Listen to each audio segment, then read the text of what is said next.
नमस्कार। ओम पुष्प classes competition venture of science commerce academy में आप सबका हार्दिक स्वागत है। जैसे कि आपको पता है, प्रदेश सरकार विभिन्न प्रकार की वैकेंसीज पे कार्य कर रही है, जैसे HP police, Patwari, banking and other state competitive exams पे काम कर रही है। तो इसी चीज को ध्यान में रखते हुए हम आपके लिए मिशन योद्धा बैच लेके आए हैं।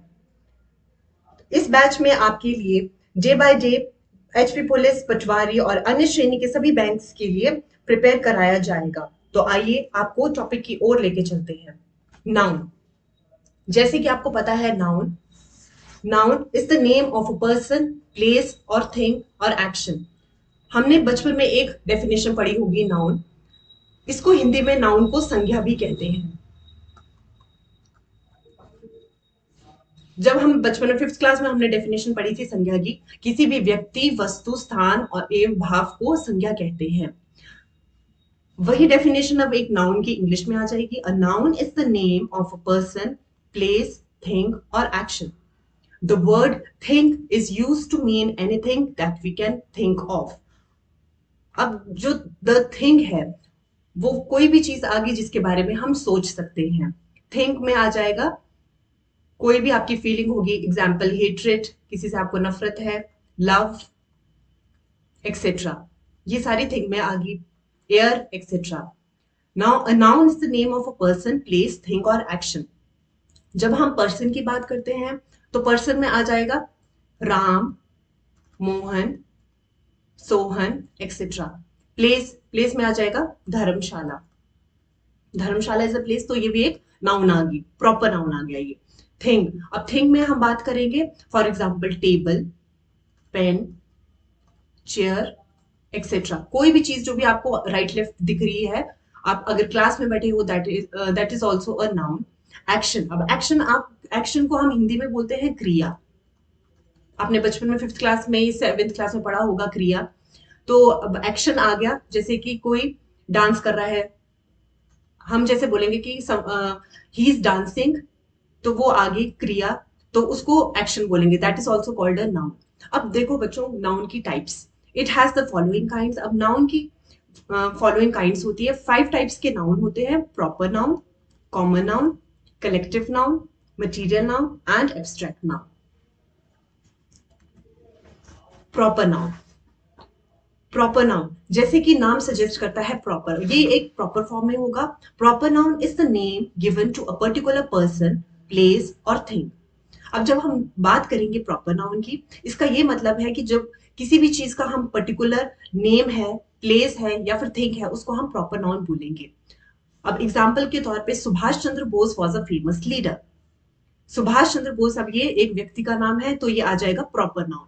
अगर मैं बोलूंगी he is a famous leader, तो वो, उससे पता नहीं चलेगा कि मैं बात किसकी कर रही हूँ। मगर जब मैंने स्पेसिफिक नेम यूज किया, जैसे Subhash Chandra Bose was a famous leader, इसका मतलब ये प्रॉपर नाउन है। The Ramayana is a secret book.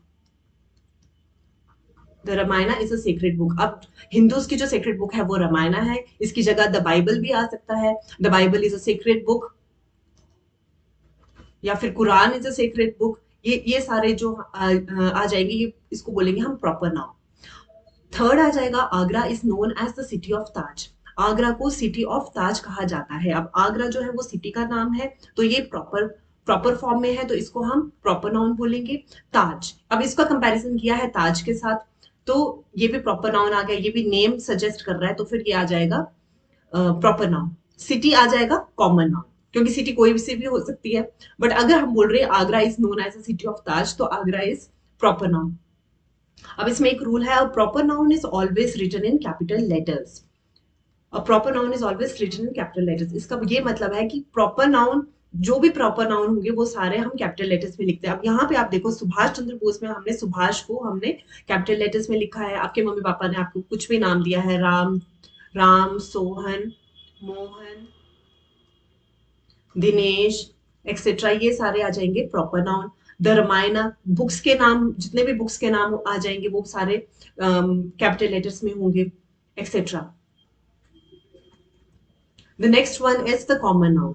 As the name suggest, common, common मतलब A common noun is the name that can be given to every person. जो हम किसी भी person का नाम is to every person, animals, things of the same class or kind. अगर हम particular एक क्लास को डिफाइन करेंगे उसको हम बोलेंगे common noun, as boy, city, book etcetera. Common noun मतलब जो चीज कॉमन है. Girls study in the school, अब इसमें कॉमन नाउन आ गया गर्ल्स.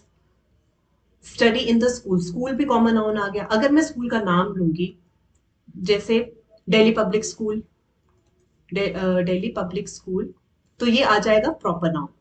मगर जब मैं स्कूल बोलूंगी तो ये आ जाएगा कॉमन नाउन, तो हम इसको कॉमन नाउन बोलेंगे.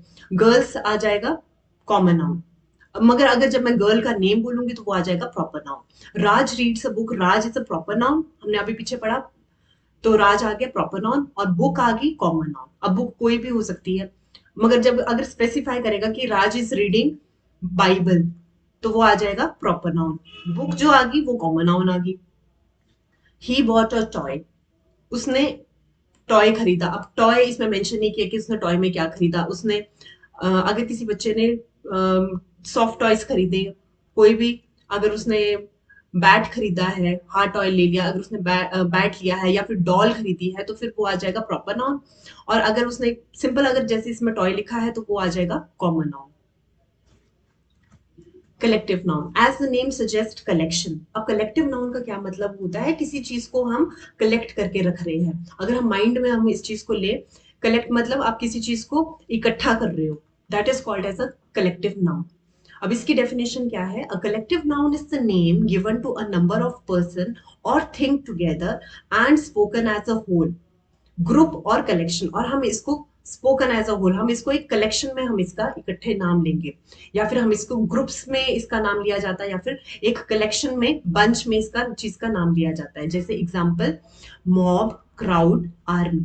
मॉब मतलब भीड़, क्राउड भी एक भीड़ है, और आर्मी, आर्मी ऑफ मैन हम बोलते हैं ना, army of man are moving, या फिर army of man are marching today. तो ये आ जाएगा कलेक्टिव नाउन. फर्स्ट है their team won the match. अब इसमें आ जाएगा team, team is a collective noun. अब टीम जो है, टीम बनती है 10 से 15 जनों की, तो आ जाएगा team, there team won the match. तो इसमें हम, अब हमने देखो 10 to 15 लोगों के झुंड को हमने बोल दिया टीम, तो वो आ गया कलेक्टिव नाउन. सेकेंड एग्जाम्पल है a crowd is gathered here. अब यहाँ पे भीड़ को हमने बोल दिया क्राउड, तो क्राउड में बूढ़े जवान सभी आ जाते हैं, तो क्राउड जो आ गया वो आ गया कलेक्टिव नाउन. तो बच्चों आपको अब समझ आ गया कलेक्टिव नाउन क्या होता है. अब नेक्स्ट आता है मटेरियल नाउन. मटेरियल, अब अपने माइंड में सोचो, मटेरियल हम मटेरियल को हम कैसे बोलते हैं. Material noun is a word which denotes the matter और सब्सटेंस. कोई भी चीज किसी चीज से कोई जैसे टेबल आ गया, चेयर आ गया, वो किस चीज से बनी हुई है उसको बोलेंगे मटेरियल नाउन. जैसे टेबल बना है आयरन से या फिर वुड से बना है तो उसको बोलेंगे material noun. My ring is made of silver, जैसे मैं बोलूंगी मेरी रिंग जो है वो सिल्वर से बनी हुई है, तो my ring is made of silver, silver आ गया मटेरियल नाउन. या फिर मैं बोलूंगी my ring is made of gold या फिर प्लैटिनम, तो that is also a material. Iron is a useful metal. अब आयरन जो है वो एक यूजफुल मेटल है, या फिर मैं बोल सकती हूँ zinc is a useful metal, तो ये भी आ गया मटीरियल नाउन, क्योंकि ये एक पर्टिकुलर चीज को डिफाइन कर रहा है. अब इसमें एक ये रूल आता है, मटीरियल नाउन्स आर अनकाउंटेबल.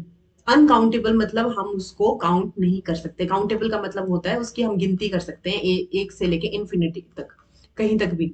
और अनकाउंटेबल का मतलब है हम उसको काउंट नहीं कर सकते. जैसे कि वाटर आ गया, वी कांट काउंट वाटर. फिर आयरन आ गया, गोल्ड आ गया, इसको हम काउंट नहीं कर सकते. गोल्ड आ गया, सॉल्ट आ गया, etcetera. This is called a material noun. अब abstract noun. Abstract noun is the name of something which we can neither see not touch. Abstract noun का मतलब होता है जिस चीज को हम सिर्फ सोच सकते हैं, उसको हम टच नहीं कर सकते, ना हम उसको देख सकते हैं, but which we can only think of. उसके बारे में हम फील कर सकते हैं, उस चीज को हम देख सकते हैं. पॉवर्टी, जैसे कि पॉवर्टी आ गई, थेफ्ट आ गया, करेज आ गया. पॉवर्टी मतलब गरीबी, थेफ्ट मतलब चोरी, और करेज मतलब हिम्मत. अब एग्जाम्पल के तौर पे पॉवर्टी इज द ग्रेट कर्स. अगर हम बोलेंगे पॉवर्टी एक बहुत बड़ा अभिशाप है, तो पॉवर्टी जो है वो हमें दिख नहीं रही, कि यहाँ पे कितने जनों को मतलब कि यहाँ पे पॉवर्टी वो दिखाई नहीं देगी, बट हाँ उसको वो हम फील कर सकते हैं। जो इंसान गरीब है उसको पॉवर्टी अपनी गरीबी दिखती है, तो that is called as an abstract noun. उसको हम बोलेंगे कि ये एब्स्ट्रैक्ट नाउन है। Laughter is the best medicine. अब सेकेंड एग्जाम्पल आता है laughter. Laughter is the best medicine. जो एक हंसी है वो एक बहुत अच्छी मेडिसिन है, बहुत अच्छी खुराक बताई गई है। तो laughter is the best medicine. तो लाफ्टर जो है उसको हम टच नहीं कर सकते, बट हम उसको फील कर सकते हैं। जैसे एक इंसान अगर क्लास में हंसेगा तो सभी हंसेंगे उसके जोक पे, तो that is called as laughter. उसको हम एक एब्स्ट्रैक्ट नाउन बोलेंगे।